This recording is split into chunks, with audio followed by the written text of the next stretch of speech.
안녕하세요. 강남 최면심리상담센터 지안의 대표 송준영입니다. 시간이 없으신 분은 글 맨 위에 한 줄 요약만 읽고 오셔도 좋습니다. 이해만 하겠다는 마음으로 가볍게 듣고 오시면 됩니다. 상담사 소개와 본 센터의 특장점 부분은 일시정지하시고 읽어보시기 바랍니다. 바로 첫 번째 내용인 본 영상의 목적으로 들어가겠습니다.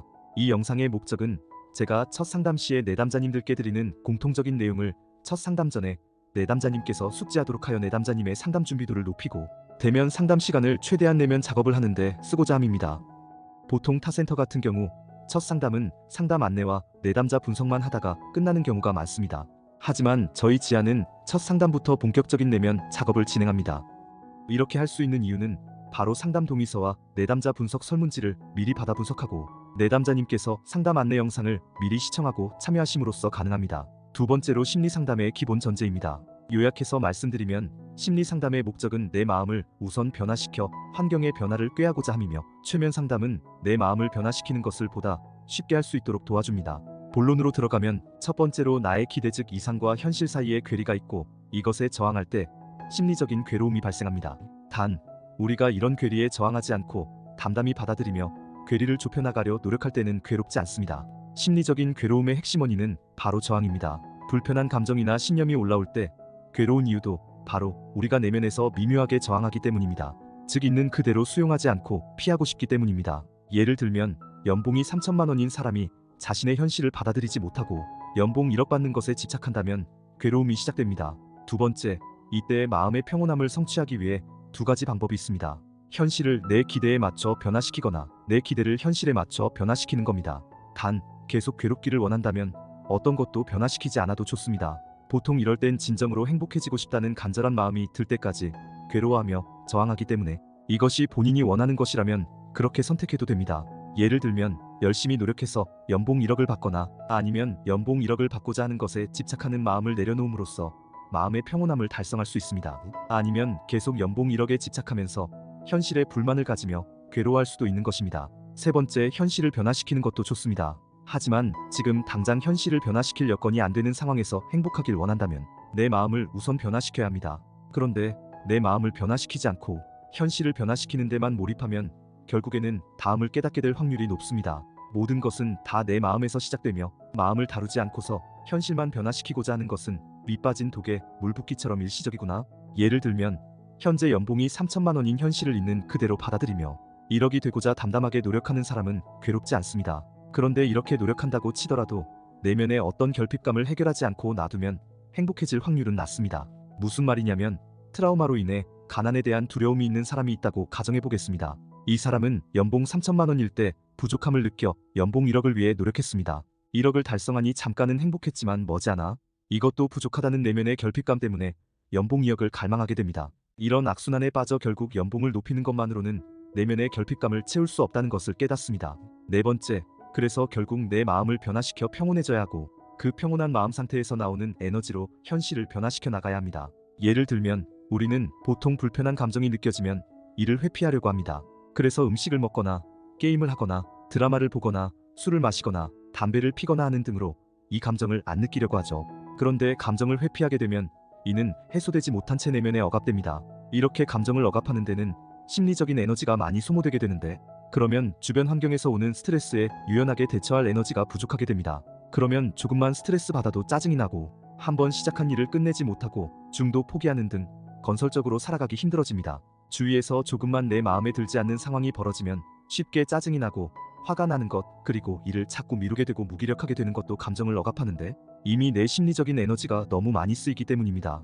그리고 무의식의 감정이 쌓이는 것이 심해지면 현재 우리가 겪는 문제로까지 번지게 되고 인생 전반에 걸쳐 악영향을 미칩니다. 다섯 번째, 내 마음을 변화시킨다는 것은 내 마음속의 부정적인 감정과 신념들을 해소 또는 정화하여 내 의식 수준을 높이는 것을 말합니다. 예를 들면 감정은 일종의 에너지라 우리가 이것을 회피하면 내면에 억압되지만 우리가 감정을 마주하고 수용하기 시작하면 이 에너지는 마음 밖으로 발산되어 해소됩니다. 그래서 마음이 편안해집니다. 나의 내면에서 부정적인 감정이 해소되면 우리가 내면에 본래 가지고 있는 사랑, 이해, 연민 등과 같은 긍정적인 자질이 발휘됩니다. 그래서 보통 부정적인 감정이 해소되고 나면 생각, 즉 인지가 보다 긍정적이고 온전하게 변화되는 것을 경험할 수 있습니다. 이런 과정을 무의식을 정화하여 의식 수준을 높이는 과정이다라고 말하기도 합니다. 6번째, 우리 대부분은 감정을 제대로 해소하는 방법을 알지 못하며 분노, 슬픔, 좌절, 우울 등의 부정적인 마음가짐을 연습해왔기 때문에 관성이 붙어 있습니다. 이것을 카르마라고 부르기도 하는데 이 마음의 습관을 변화시키기가 쉽지 않습니다. 우리는 부정적인 마음가짐을 연습해왔기 때문에 관성이 붙어 있습니다. 이것을 카르마라고 부르기도 하는데 이 마음의 습관을 변화시키기가 쉽지 않습니다. 그래서 상처를 해소하고 새로운 삶을 살고 싶지만 혼자서는 쉽지 않습니다. 그래서 무의식을 효율적으로 변화시킬 수 있는 최면 상담의 도움을 받는 것입니다. 혼자서도 할 수는 있지만 전문가의 도움을 받으면 더 빠르고 효과적이기 때문입니다. 7번째, 마음의 변화를 수월하게 도와줄 여러 방법이 있습니다. 이 방법들에는 감정 자유 기법, 경전 독송, 마음 받치기, 마음 씀씀이 변화시키기, 독서, 동영상 시청, 운동, 질 좋은 수면과 섭생 등이 있습니다. 이 방법들은 제가 상담 후에 보내드릴 자가치유 즉 셀프케어나 자기돌봄 파일을 통해 학습하실 수 있습니다. 저는 내담자님들이 센터에 오셔서 최면 상담을 받으시는 것과 병행하여 집에서는 자가치유 즉 셀프케어나 자기돌봄을 해나가길 적극 권장해드립니다. 왜냐하면 최면 상담은 기껏해야 12주에 23시간이지만 집에서 하루에 1시간만 실천한다 해도 일주일이면 7시간이기 때문입니다. 제가 이메일 등의 방법으로 피드백도 해드리니 정말 진지하고 성실하게 치유에 임하시면 비교적 빠른 변화를 경험하실 수 있습니다. 이제 제가 보는 문제의 근본 원인에 대해서 말씀드리겠습니다. 문제의 근본 원인 중 태아기부터 3살 이전 시기의 중요성입니다. 인간의 육체적, 정신적 건강에 가장 큰 영향을 미치는 것이 바로 어릴 때 심어진 무의식적인 감정과 신념입니다. 어릴 때라 하면 엄마 뱃속에 있던 태아기부터 3살 이전, 좀 더 가면 7살 이전의 시기를 말합니다. 하지만 이 시기들 중에서도 태아기가 인간의 심성 형성에 가장 큰 영향을 미칩니다. 이것은 최신 연구 결과들을 통해 밝혀진 것으로서 요지는 태아 때 어머니의 심성이 그대로 태아에 프로그래밍 된다는 것입니다. 약 3살 때부터 자아관념이 발생하기 시작하는데 태아 때는 자아관념이 형성되기 전입니다. 그래서 엄마의 마음을 비판적으로 수용하지 못하고 감정들을 고스란히 무의식에 물려받게 됩니다. 태아는 이 시기에 모든 것을 어머니에게 의지해야 하고 이 때문에 어머니는 태아에게 신과 같은 존재입니다. 임신 중에 주변 환경이 어머니에게 지지적이고 어머니의 마음이 자기 자신과 타인, 그리고 세계에 대해 이해, 친절, 사랑, 자비 등과 같은 긍정적인 마음 요소로 가득 차면 아이의 심신은 건강하게 형성됩니다. 하지만 임신 중 주변 환경이 어머니에게 지지적이지 못하면, 즉 남편이나 시댁, 친정 등이 어머니에게 지지적이지 못하면 어머니는 스트레스를 받게 되는 경우가 흔합니다. 만약 어머니가 부처님이나 예수님의 수준이라서 바깥의 환경에 영향을 받지 않고 마음이 여여하고 편안함을 유지할 수 있다면 아이는 건강하게 자랄 것입니다. 하지만 어머니도 불완전한 인간이기 때문에 주변 환경이 지지적이지 못할 때 스트레스를 받을 것이라는 것은 자명합니다. 지지적이지 못한 주변 환경의 예로는 남편 사업의 부도, 시집살이, 고된 업무, 혼전 임신 중 낙태를 고민하는 경우 등이 있습니다. 어머니가 기본적으로 불안하고 예민하거나 우울증 등의 정신적 질환이 있는 경우에도 태아는 부정적인 영향을 받습니다. 임신 중 주변 환경이 지지적이지 못한 경우 어머니는 임신 중절을 고려하거나 내가 이 아이를 낳아서 과연 잘 키울 수 있을까 등을 고려하게 되는데, 이렇게 어머니가 낙태를 고민하는 그 자체가 아이에게는 엄청난 스트레스 즉 죽음의 공포로 다가옵니다. 성인이 된 입장에서 어머니가 이런 고민을 한다는 것은 너무나 이해가 되지만 태아 입장에서는 본인 생존의 문제가 달린 것이기 때문입니다. 또한 어머니가 돈을 버느라 뱃속 아이에게 무관심할 경우에도 아이의 심성은 건강하게 형성되기 어렵습니다. 성인의 입장에서 보면 좋은 것 먹이고 입히고 싶은 마음에 돈을 버시느라 바쁘시구나라고 이해할 수 있지만, 자아가 발전되지 않은 아이 입장에서는 엄마가 나한테 관심이 없는 것은 내가 부족해서, 내가 사랑받을 만한 자격이 없어서야 등으로 받아들이기 때문입니다. 즉 태아의 주변 환경에서 충분하고 지속적인 사랑과 지지가 부족하면 태아의 마음에는 아래와 같은 부정적인 감정과 신념이 자리 잡게 되고, 본 센터에서는 이것이 현재 우리가 겪는 문제의 근본적인 원인이라고 말씀드립니다. 충분한 사랑을 받지 못한 태아의 자아상은 성인이 되면서 이렇게 형성됩니다. 일시정지하시고 읽어보시는 것을 추천드립니다. 나는 못나고 부족하다, 쓸모없다, 살 가치가 없다, 내가 싫다, 이런 내가 부끄럽다, 절대로 나의 못난 점을 드러내면 안 된다, 밉보이면 끝장난다, 잘 보여야 한다, 아무에게도 미움받으면 안 된다, 잘해야 한다, 쓸모 있어야 한다, 인정받아야 한다, 절대로 실망시키면 안 된다, 세상에 나밖에 없다, 기댈 데가 없다, 나는 마음을 열 수 없다, 나는 외톨이야, 나는 아무것도 할 수 없다, 아무리 해도 안 된다, 나는 되는 게 없다, 나는 힘을 가져야 한다, 힘이 있어야 나를 지킨다, 내가 받은 고통을 세상에 다 돌려줄 거야, 나만 살아남으면 되지, 세상이 망가지든 말든 무슨 상관이야. 충분한 사랑을 받지 못한 태아의 인간관은 성인이 되면서 이렇게 형성됩니다. 언제 어디서 누구에게 버림받을지 모른다. 거부당하는 게 제일 싫다. 왜 나를 죽이려고 해? 엄마가 그럴 수 있어. 여자는 믿으면 안 돼. 엄마를 미워하면 안 돼. 엄마를 미워하면 버림받아. 화내면 안 돼. 화내면 버림받아. 쥐 죽은 듯이 조용히 있어야 해. 없는 듯 있어야 해. 드러나면 큰일 나. 엄마도 못 믿는데 누구를 믿어? 아무도 믿을 수 없다. 아무도 믿으면 안 된다. 미움받으면 끝장난다. 아무도 나를 미워해서는 안 된다. 절대 미움받으면 안 된다. 비난받으면 안 된다. 가까워지면 버림받는다. 버림받기 전에 내가 먼저 버릴 거야. 충분한 사랑을 받지 못한 태아의 세계관과 기타 신념은 성인이 되면서 이렇게 형성됩니다. 언제 무슨 일이 생길지 모른다. 언제 죽을지 모른다. 절대 안심할 수 없다. 언제 끝장날지 모른다. 세상은 위험하다. 변화는 위험하다. 세상에 나가고 싶지 않아. 내 마음이 두려워. 내 마음을 느끼고 싶지 않아. 나도 아기를 지우고 싶어. 자꾸만 화가 나. 자꾸 짜증이 나. 살기 싶다. 죽고 싶다. 죽음만이 탈출구다. 이제 상담 과정에 대해 말씀드리겠습니다. 첫 번째, 무의식의 감정을 최면으로 다루는 이유입니다. 트라우마, 즉 상처받은 기억이라고 부르는 일은 한 개인이 특정 상황에서 대응 능력의 부재, 무력감, 고립감 또는 죽음의 위험 등을 느낄 때 성립됩니다. 트라우마, 즉 상처받은 기억은 교통사고, 자연재해 등과 같이 이례적인 사건일 수도 있고 삶의 특정 기간 동안 발생하는 꽤 지속적인 사건일 수도 있습니다. 비슷한 일도 어떤 사람에게는 트라우마, 즉 상처받은 기억이 될 수도 있고 어떤 사람에게는 그냥 별 중요성이 없는 일반적인 일로 경험될 수도 있습니다. 트라우마, 즉 상처받은 기억의 발생 시기는 태아기 때부터 성인기 때까지 다양한데 보통 합리적, 이성적 사고를 할 수 없는 어릴 때에 가깝게 발생할수록 트라우마, 즉 상처받은 기억의 영향력이 강력하며 이 영향력은 무의식 깊숙한 곳에 자리 잡습니다. 흔히 트라우마, 즉 상처받은 기억이라고 부르는 일을 겪게 되면 정신적 충격이 발생합니다. 그러면 추후 비슷한 상황을 피하여 생존에 도움이 되기 위해 해당 상황을 마주쳤을 때 위험 신호 역할을 하는 부정적인 감정이 형성됩니다. 이 부정적인 감정을 그때그때 잘 처리하면 내면에 남지 않지만 우리 대부분은 감정을 어떻게 효과적으로 다루는지 모르기 때문에 부정적 감정은 내면에 축적되고 이는 부정적 신념의 형성으로 이어집니다. 그러면 트라우마, 즉 상처받은 기억 자체는 종료되었지만 무의식에 자리 잡은 부정적 감정과 신념이 그 이후의 삶을 불편하게 만듭니다. 자라보고 놀란 가슴 소뚜껑 보고 놀란다는 말이 이를 잘 설명하는 표현입니다. 또 다른 예로 어렸을 때 어머니에게 버림받은 경험을 한 남성은 그 과정에서 불안, 분노, 슬픔, 좌절 등의 감정을 느꼈을 수 있고 이 감정은 엄마, 즉 여자는 항상 날 버리고 떠나라는 신념의 형성에 영향을 미칩니다. 이 남성은 성인이 되어 여자친구를 사귀어도 마음속에서는 항상 여자친구가 떠날까봐 불안한 경험을 합니다. 머리로는 여자친구가 날 떠날 이유가 없다는 것을 알고 있지만 마음 한 구석에는 여전히 버림받음의 불안함이 있는 것입니다. 머리로는 알지만 마음이 따라주지 않는다는 말이 있습니다. 머리가 생각 또는 이성을 의미한다면 마음은 감정을 의미합니다. 우리는 마음을 다잡기 위해 생각으로 상황에 대해 불평하거나 합리화하거나 해결 방법을 강구하려고 하지만 대부분의 경우에 우리가 불편한 근본 원인은 특정 상황이나 생각이 아니라 우리가 느끼는 감정 때문입니다.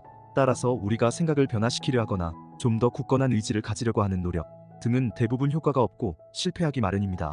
특정 주제에 대한 강박적인 생각 또는 기억이 일상에서 반복적으로 일어나는 이유는 바로 감정이 해소되지 않았기 때문입니다.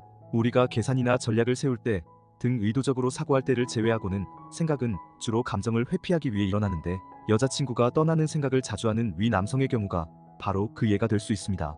결국 우리는 생각의 변화보다는 감정의 해소를 위해 먼저 노력해야 합니다.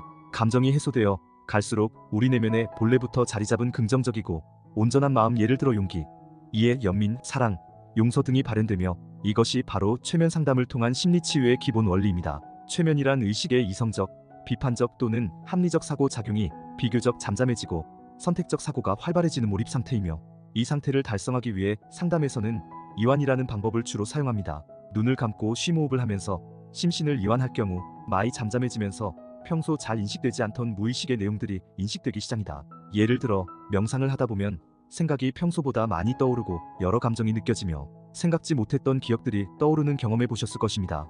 이렇게 이완을 하면 의식이 물러서는 만큼 무의식이 잘 올라오는데 바로 이때 우리는 무의식에 있던 부정적인 감정이나 신념을 효율적으로 다룰 수 있는 좋은 기회를 얻게 됩니다.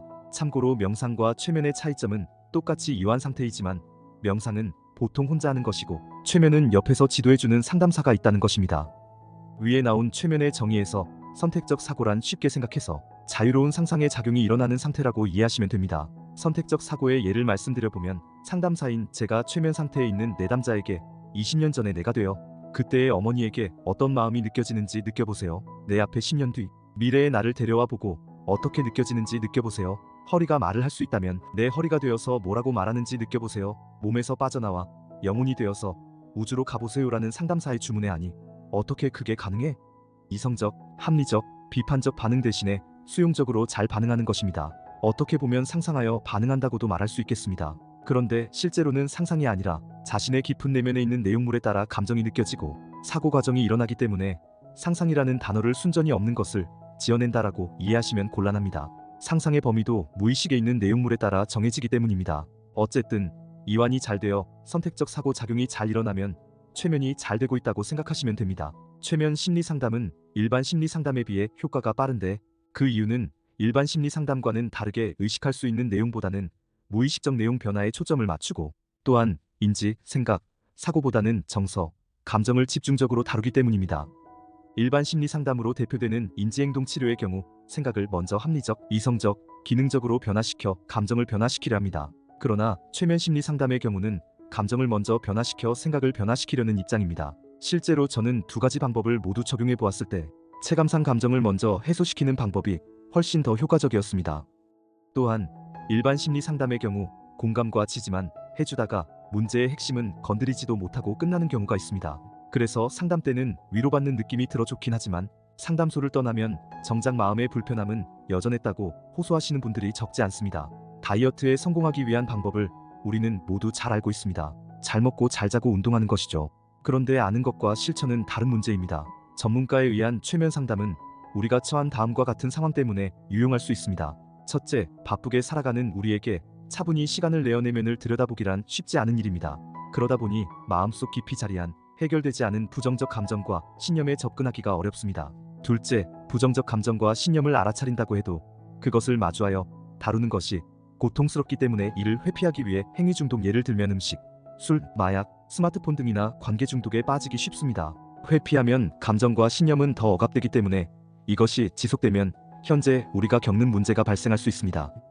셋째, 위와 같은 이유로 우리가 겪고 있는 문제를 가지고 살다가 도저히 이렇게는 살 수는 없어 여러 방법을 찾아보지만 변화를 위한 효율적인 방법을 접하지 못하거나 접한다 해도 스스로 변화를 위한 꾸준한 노력을 기울이기 쉽지 않은 것이 현실입니다. 하지만 다행히도 우리는 최면 상담을 통해 무의식에 있는 부정적인 감정과 신념들을 효과적이고 신속하게 정화하고 행복한 삶을 살 수 있습니다. 두 번째, 상담의 과정 중 변화의 핵심 원리입니다. 저는 무의식을 다음과 같이 정해내립니다. 평소에 의식되지 않는 마음의 내용물을 통틀어 일컫는 말. 평소 일상적인 의식 상태일 때는 떠올릴 수 없거나 전혀 생각지도 않던 내용이 깊은 이완의 상태 즉 최면 상태에서 떠오르기도 합니다. 그리고 평소에는 갈등하는 마음이 최면 상태에서는 명확해지기도 합니다. 예를 들어 평소에는 부모님이나 사회의 인식을 고려해 의사가 되고 싶다고 말하던 학생이 최면 상태에서는 내가 진짜 원했던 건 사실 미술가라는 직업입니다 라고 말하는 경우입니다. 논리적, 이성적, 비판적 작용을 주로 담당하는 의식이 한 발짝 물러서니 평소에 의식하지 못했던 자신이 진정으로 원하는 것을 내면이 말해주고 있는 것이죠. 이렇게 속 깊은 무의식의 얘기를 직접 들을 수 있다는 것이 최면 상담이 가지는 장점이라고 볼 수 있습니다. 우리는 흔히 무의식이 과거와만 연관된다고 생각합니다. 또한 이미 일어난 과거는 현재의 우리가 바꿀 수 없는 영역이라고 생각할지도 모르겠습니다. 그러나 사실 그렇지 않습니다. 무의식은 우리의 과거, 현재, 미래 모두와 연관되고 그 모두에 영향을 줍니다. 우리가 시간이란 관념을 가지고 있기 때문에 과거, 현재, 미래가 존재한다고 여깁니다. 하지만 무의식을 포함한 의식의 영역에서는 시간 구분이 무의미한데 이게 무슨 말이냐 하면 우리가 상상을 할 때 우리의 뇌는 그것이 현재 벌어지고 있는 것처럼 경험합니다. 그래서 우리가 과거에 겪은 트라우마를 상상하거나 미래에 벌어질 만한 일을 상상하면 우리의 뇌는 그것이 현재 일어나고 있는 일처럼 경험한다는 말입니다. 최근에 양자역학 및 의식개발 분야에서 밝혀지고 있는 내용 중 중요 부분은 다음과 같습니다. 모든 존재는 에너지로 이루어져 서로 영향을 끼치면서 연결되어 있고 시공간을 초월해 동시에 존재한다. 과거, 현재, 미래는 나뉘어진 것처럼 보이지만 사실 이는 우리의 관념이 지어낸 환상일 뿐이며 과거, 현재, 미래는 하나의 가능성으로서 현재에 동시에 존재한다. 또한 우리가 우리 자신을 몸이라고 착각하기에 어느 한 공간에 제약된 존재라고 생각하지만 근원적인 수준에서 우리의 본질은 의식 그 자체에 가깝다. 우세한 의식 수준이 우리가 경험하는 현실을 그렇게 존재하게 하며 그 수준에 따라 각자가 경험하는 현실이 다르다. 이는 의식 수준마다 각각의 고유한 감정과 생각이 뒤따르기 때문이다. 이런 개념들이 최면 상담에서도 적용됩니다.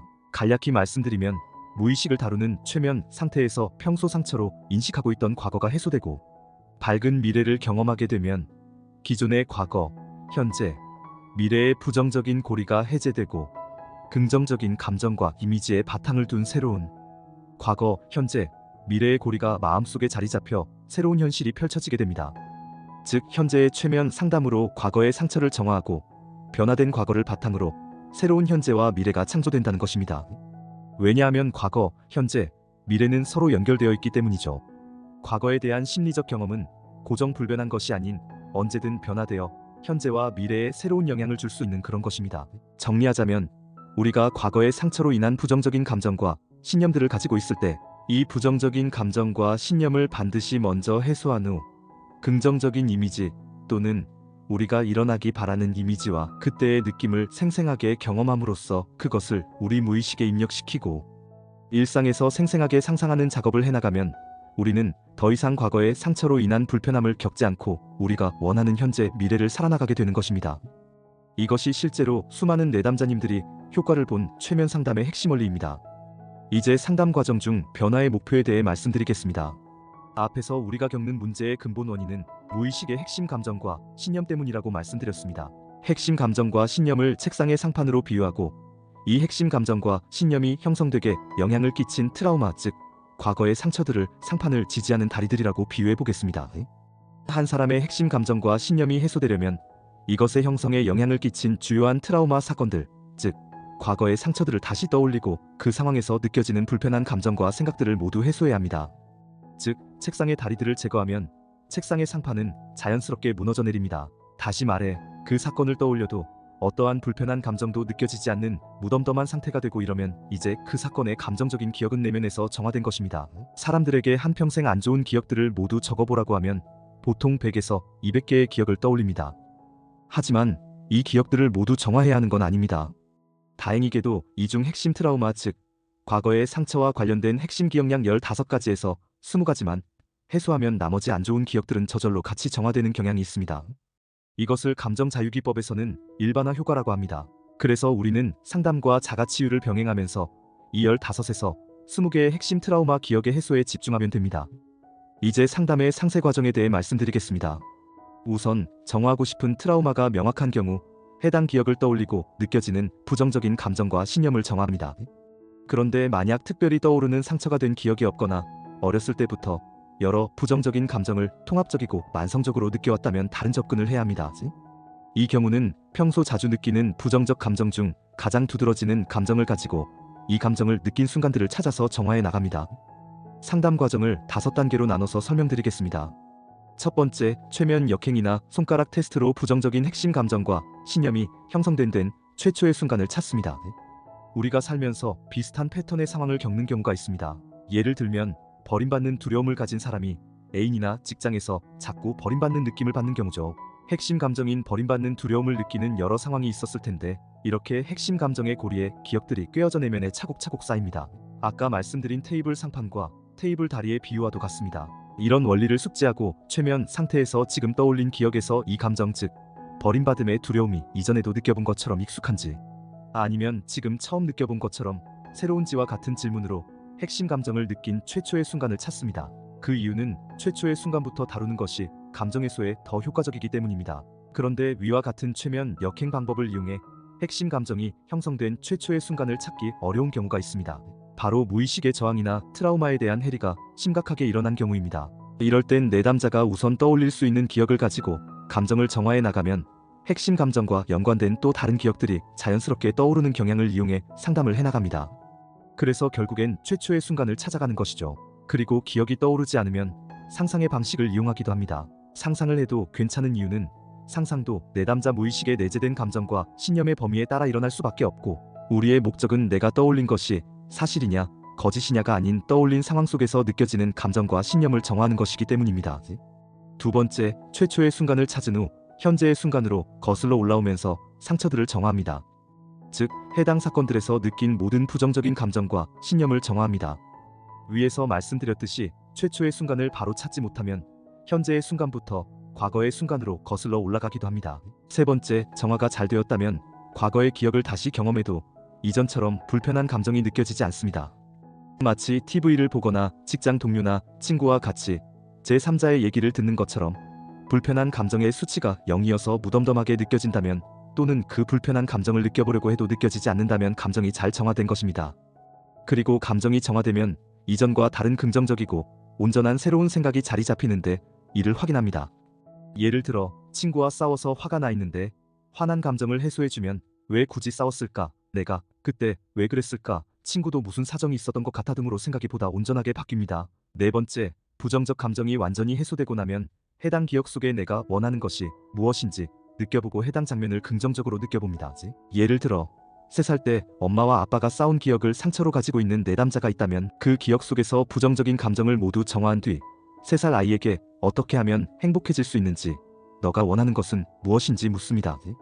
그러면 아이는 엄마 아빠랑 소풍을 가고 싶어요 라고 말할 수 있습니다. 그러면 엄마 아빠와 소풍을 간가는 상상을 해보고 이 아름다운 이미지와 3살 아이의 행복한 마음을 경험합니다. 그래서 이 행복한 이미지와 감정을 무의식 속에 심습니다. 이는 과거의 부정적인 감정을 이미 정화한 이유라서 가능한 것이며, 이렇게 할 경우 무의식 속에 심어진 긍정적인 이미지와 감정이 현재와 미래에 영향을 주어 과거, 현재, 미래가 완전히 바뀌게 되는 것입니다. 다섯 번째, 현재나 미래의 상황에서 긍정적인 마음 상태가 느껴지고 원하는 방식으로 행동할 수 있는지 상상하여 확인합니다. 과거 상처가 된 기억의 정화 작업을 통해 변화된 현재의 내가 가까운 미래에 원래 같았으면 문제가 되었을 때를 상상해보고 과연 어떤 감정과 생각, 행동을 할 수 있는지, 불편한 감정 또는 생각은 없는지 확인해보고 이전과는 다르게 무덤덤함 또는 자신감과 평온함이 느껴지면 상담은 종결됩니다. 지금은 상담 과정에서 대략 이런 과정을 거칠 것이다라는 것을 이해만 해주시면 충분하겠습니다. 상담 과정 중 유의사항에 대해 말씀드리겠습니다. 첫 번째 유의사항, 상담 과정에서 여러 트라우마 기억, 즉 상처가 된 기억들이 떠오를 수 있음에 주의합니다. 핵심 감정과 관련된 상처가 된 기억들은 양파의 껍질처럼 겹겹이 쌓여 있습니다. 핵심 감정과 관련된 한 기억을 정화한 후에 또는 정화하는 도중에 핵심 감정과 관련된 또 다른 기억이 떠오를 수 있습니다. 그러면 그 기억을 정화해야 한다는 뜻으로 이해하시면 되고, 그때 떠오를 때마다 저에게 말씀해 주시면 됩니다. 이렇게 떠오른 또 다른 기억은 기존에 다루고 있던 기억을 정화하고 넘어가기도 하고 중간중간에 바로 넘어가기도 하는데, 이것은 제가 안내 드릴 것입니다. 두 번째 유의사항, 한 기억에서 여러 감정, 생각이 느껴질 수 있음에 주의해야 합니다. 기억들을 해소할 때는 양상의 변화에 주의해야 합니다. 예를 들면 한 기억에는 보통 외로움, 슬픔, 좌절, 분노 등 여러 감정들이 혼재되어 있습니다. 이럴 때는 가장 두드러지게 느껴지는 감정을 정해 해소해 나갑니다. 해소 과정에서 현재 가장 두드러지게 느껴지는 감정이 바뀌는 양상을 보이는데, 예를 들면 친구에게 배신당했던 사건을 해소해 나가다 보면 분노, 좌절, 슬픔, 외로움 순으로 가장 두드러지게 느끼는 감정이 변할 수 있습니다. 이런 것을 양상의 변화라고 하고, 이 양상의 변화는 감정뿐만 아니라 생각에도 적용됩니다.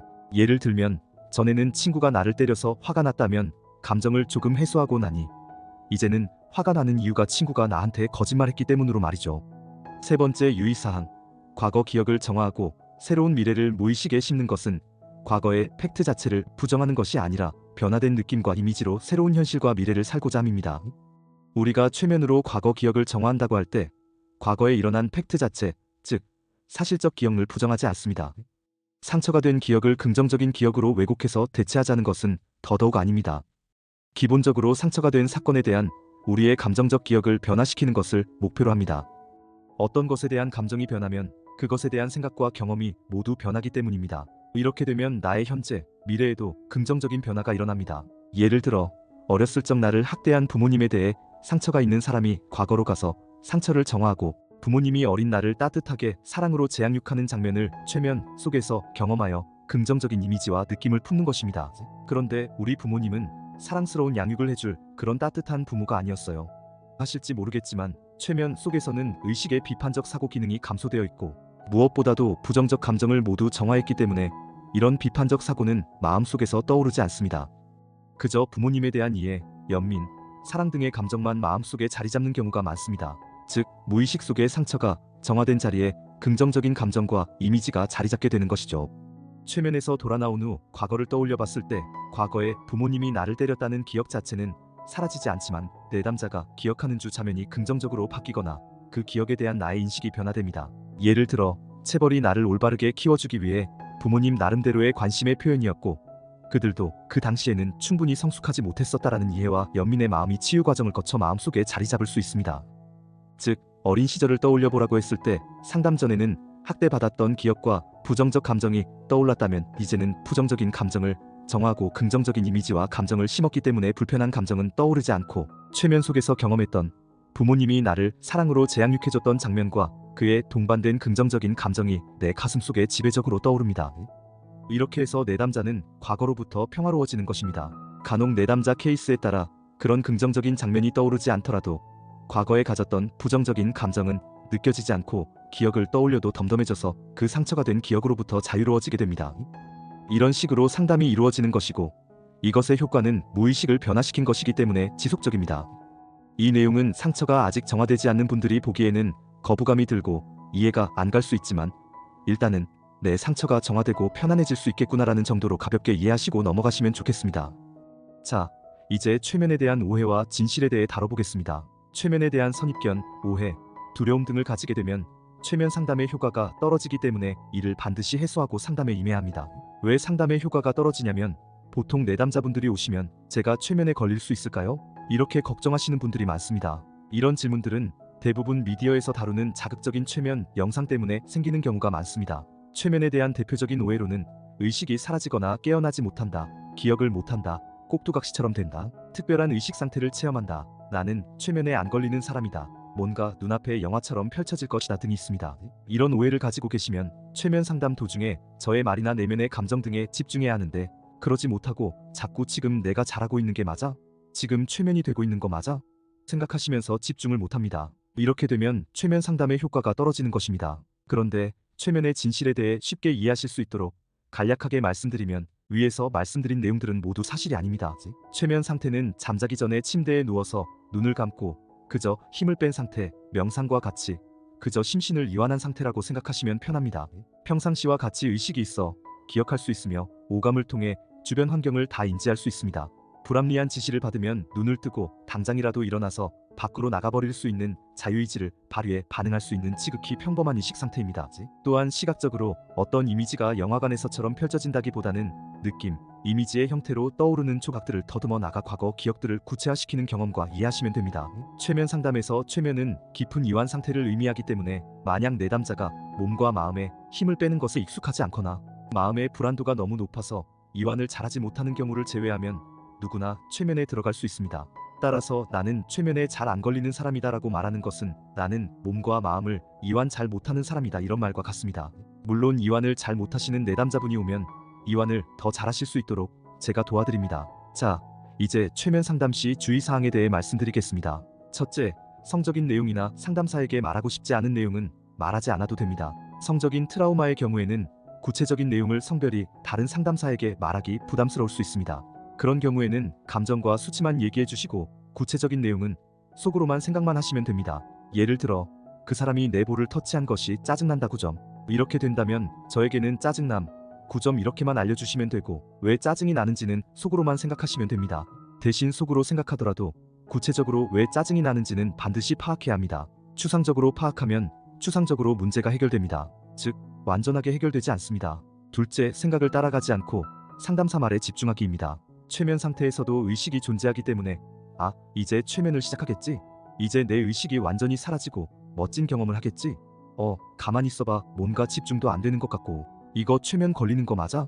자꾸 잡념도 드는데 나는 최면 안 걸리나?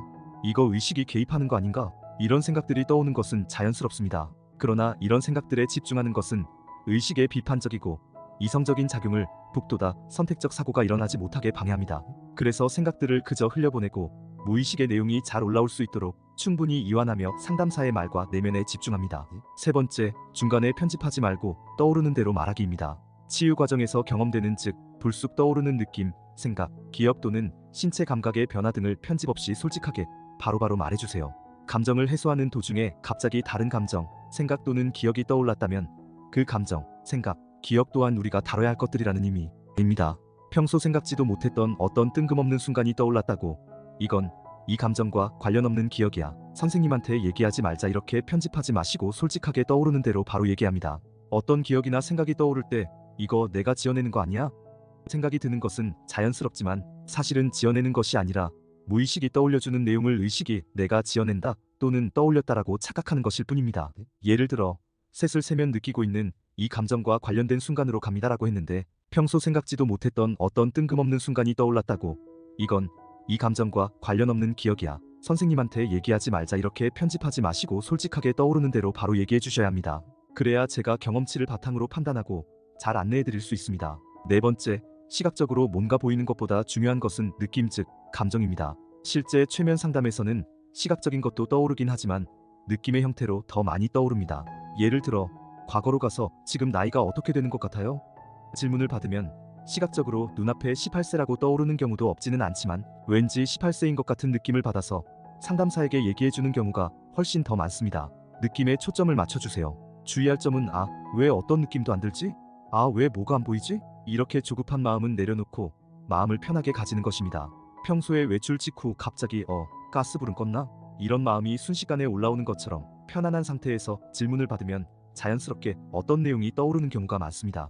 다섯 번째, 불편하거나 찜찜한 감정이 느껴지는 지점이 정화해야 할 지점입니다. 과거 기억에서 감정이 강하게 느껴져 상담 중에 눈물을 흘리거나 마음의 불편함이 느껴지는 때가 정화해야 할 지점입니다. 여섯 번째, 수호천사의 등장이나 전생체험 여부는 최면 상담에서 핵심이 아닙니다. 정말 중요한 것은 과거의 상처를 정화하는 것이기 때문에 수호천사로 대변되는 상의자아를 무조건 만날 수 있다거나 치유 중에 난 전생체험을 꼭 해야겠다라는 의식적인 기대는 잠시 내려놓고 무의식에게 상담의 운전대를 맡겨주세요. 이제 최면 상담에서 가장 주된 방법으로 쓰일 감정자유기법에 대해 간략하게 설명드리겠습니다. 감정자유기법 이모셔널 프리덤 테크니크 즉 EFT는 흔히 침 없는 침술이라고 불리는 심리상담 도구로서 미국의 목사이자 코치인 게리 크레이그가 창안한 자조기법입니다. 감정자유기법의 핵심 원리는 심리학적으로는 수용의 원리, 한의학적으로는 경락 자극의 원리를 통합한 것입니다. 좀 더 부연 설명드리자면 감정자유기법에서는 우리 몸에는 에너지가 흐르고 있다고 가정하며 이 신체 에너지 시스템이 교란되면 부정적 감정이 발생하고 부정적 감정이 반복되면 역기능적인 신념이 발생한다고 봅니다. 그래서 신체 에너지 체계를 바로잡기 위해 몸에 에너지가 흐르는 길의 주요 지점인 특정 타점 즉 경혈이라 불리는 곳들을 두드림으로써 부정적인 감정과 신념을 정화합니다. 감정자유기법은 몸과 마음을 정화하거나 목표 성취를 위한 깊은 내면의 장애물을 제거해 원하는 삶을 살 수 있도록 도와주는 매우 효과적이고 효율적인 대체약 중 에너지 심리학에 속하는 자조기법입니다. 지금도 전 세계적으로 수많은 분들이 효과를 보시고 있습니다. 영상 속에서는 자기 스스로를 두드리는데 최면 상담에서는 리클라이너에 내담자님이 누워 계시고 제가 타점들을 직접 두드려 드리게 됩니다. 다만 상담사와 성별이 다른 이성인 경우 옆구리 부위 같은 민감한 부위를 두드리는 것은 생략합니다. 이제 감정자유기법 창시자인 게리 크레이그의 간략한 소개 영상을 시청하시겠습니다. 약 8분 정도 됩니다. Pain was in every part of my body for many, many years. I stopped needing a doctor. I was diagnosed with multiple sclerosis. They cannot find any traces that it ever existed in my body. I had over 80 allergies and I was allergic to the world, basically. I am not allergic to anything. I can eat anything I want to. Shame issues, Start breathing, post-traumatic stress disorder.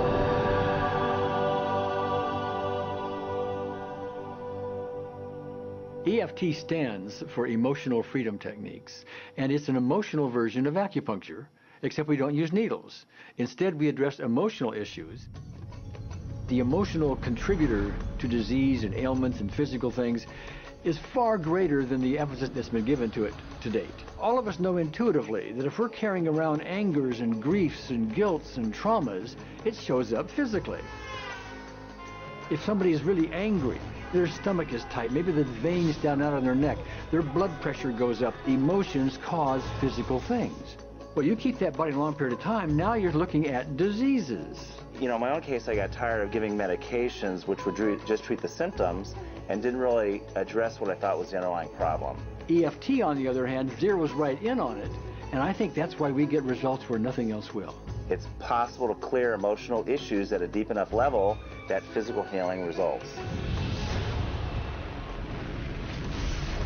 Acupuncture relies on the fact that there are subtle energies that run throughout the body called meridians. If they're not flowing well, the body's health does not do well. And what I found was something just very stunning. If we stimulate these meridians, tapping on them with our fingertips, it tends to balance things out, and people that would have an intense emotional issue, it would just fade. Sometimes it would happen in minutes. Once you start taking care of these emotional issues and doing it correctly and really resolving them, physical things start to subside as well. Immediately, I could control my pain levels. I cannot think of one case it did not work on a migraine. My migraine was gone in 10 minutes. I don't have diabetes anymore. I don't have to check my blood anymore. I gave my blood meter to my sister, whose cat has diabetes because he's overweight. What we've really done is taken a very ancient, very well-established process, the ancient Chinese way of going about healing. We've dusted it off, and we've added an innovation or two, and this is the new forefront to me. We're on the ground floor of this new healing high-rise. When I was 10 years old, I fell down a 25-foot hay chute that landed in a sitting position on a concrete landing, compressing my spine. I underwent my first back operation in 1971, the second one in 1972, a third one in 1979, a fourth one in 1984, a fifth one in 1992, and a sixth in 2002. With each surgery, the pain just got worse. I lived in pain my entire life. I lived on Tylenol with codeine 4. I took them like candy. I was diagnosed with multiple sclerosis, which was another devastating blow, and my response to that was, God, how much can I take? I was totally wheelchair bound for 5 years. EFT brought me out of the wheelchair, put me on arm crutches, which my doctor said would never happen. Went from arm crutches to giving up Social Security disability and returning to work. I see EFT cure things that are incurable all the time. When it comes to the MS, I'm completely cured. It's gone. It's non-existent in my body. I'm 54 and I'm doing jumping jacks now. I'm not saying by that we cure everything in a minute or two, and in a session or two, and so on, and some things take a lot longer than others, but we get astonishing results often. So what we're going to do today is take a finger prick of blood from a few different people. We're going to take a look at it under a dark field microscope and actually look at what their live blood looks like. A person that's healthy, their live blood will look like a clean flowing river, and a sick person, clumping in just a murky swamp.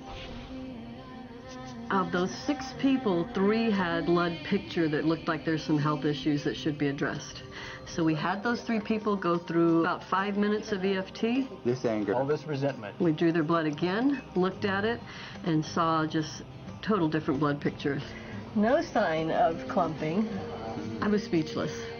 When I could finally think again, I thought, I'm going to go home and just take my certificates, my degrees that took me years to get, and just tear them up and just, let's learn about this EFT.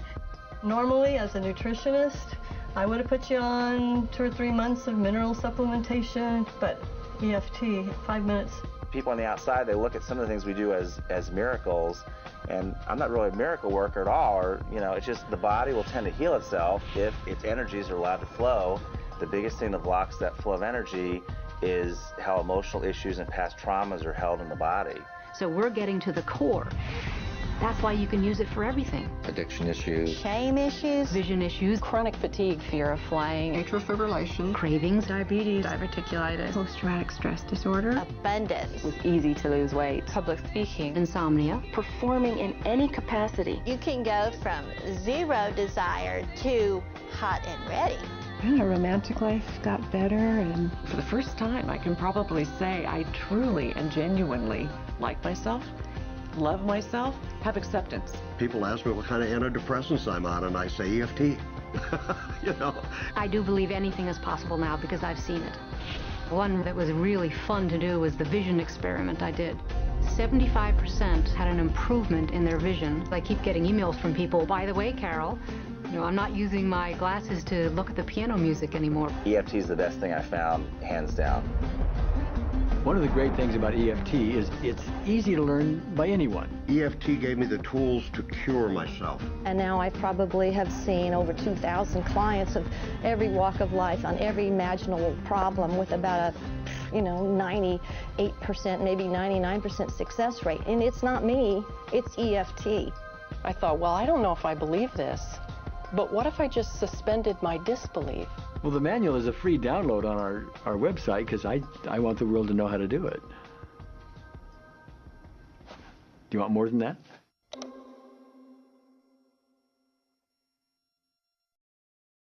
자, 이제 상담 효과를 높이는 마음가짐에 대해 말씀드리겠습니다. 아래 말씀드리는 내용대로 참고하여 내면을 세팅해 오시면 상담 효과를 더 빨리 보실 수 있습니다.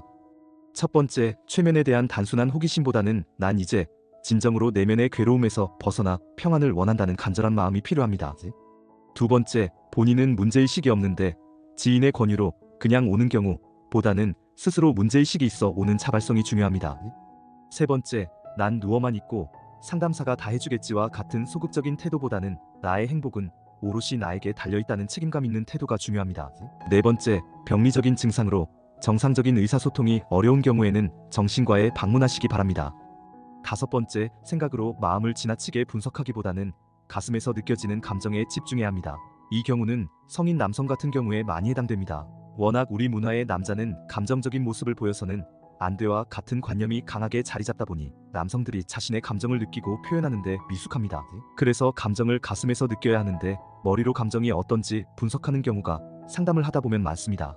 예를 들면 선생님, 이런 상황에서는 화가 날 것 같아요 라고 말하는 것은 어떤 제3자의 입장 즉 3인칭의 입장에서 과거를 회상하거나 마음을 짐작하는 것인데 이는 주지화의 방어기제가 발휘되고 있는 모습으로 이해할 수 있습니다.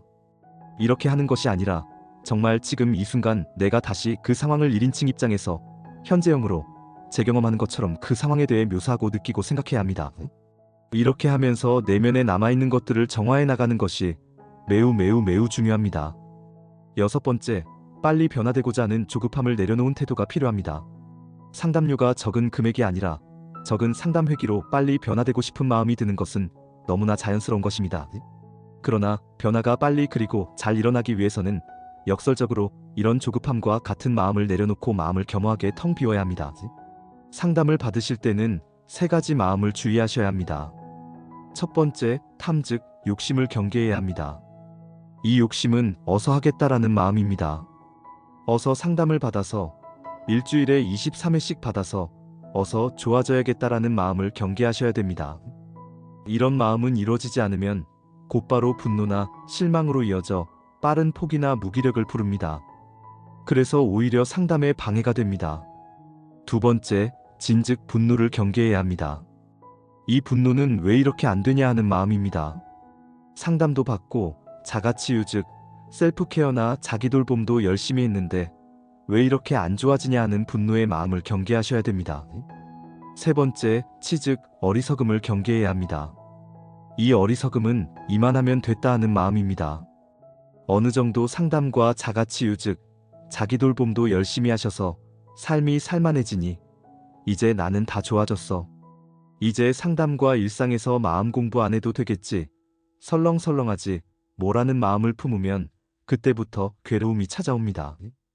이 세 가지 마음 즉 탐, 진, 치의 바탕을 둔 마음들만 경계하시면서 그만두지만 않고 꾸준히 해나가시면 어느샌가 과거와는 180도 달라진 자신을 경험하시고 계실 것입니다.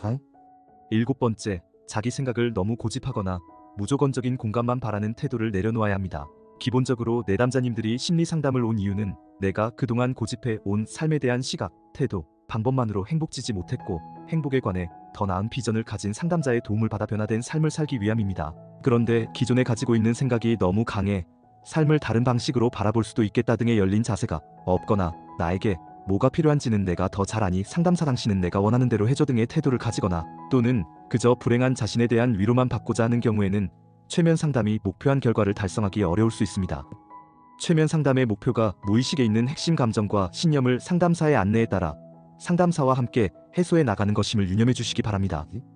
여덟 번째, 상담사를 신뢰하는 태도입니다. 신뢰하는 태도란 이 사람이 내가 변화하는데 도움을 줄 수 있고 이 사람만 믿고 성실히 치유에 임하면 괜찮아질 수 있다는 믿음 등을 의미합니다.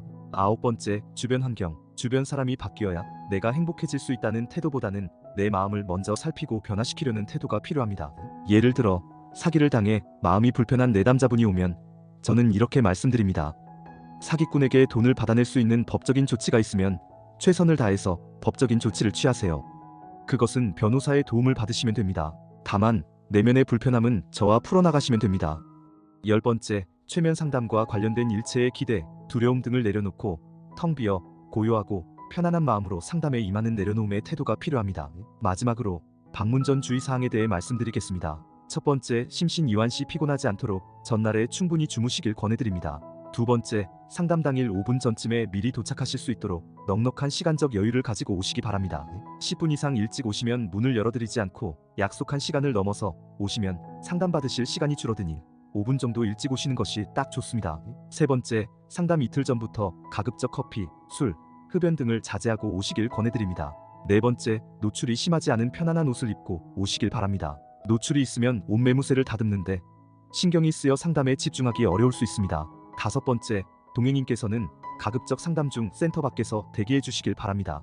왜냐하면 상담 효과를 높이기 위해서는 본인의 내면을 솔직히 드러낼 수 있어야 하는데 누군가 옆에 있으면 그러기 어렵기 때문입니다. 단 만 14세 미만의 내담자를 위한 보호자 동행이 필요하거나 통역자 등이 필요한 경우 내담자 본인이 동의하고 상담사와 사전 조율이 된 경우에 한해 상담 중 센터 내부에서 동행인 대기 가능합니다.